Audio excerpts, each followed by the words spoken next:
So you're probably seeing UGC all over the For You page, and you're like, what the hell is UGC?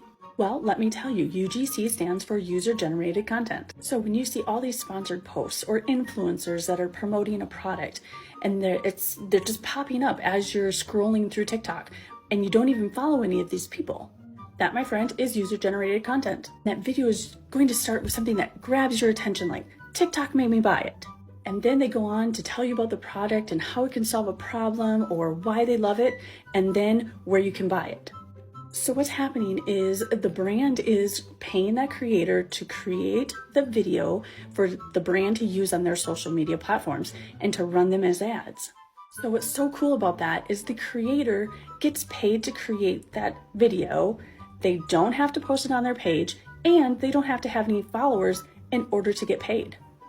Check out this example of a UGC video that popped up on my feed today. I strongly believe in getting nutrients from food first, but I haven't been able to eat as much fish lately, and I want to make sure I'm consuming enough omega-3s because it's an essential fat. Not only is Nature Made backed by science, but they're also #1 pharmacist recommended.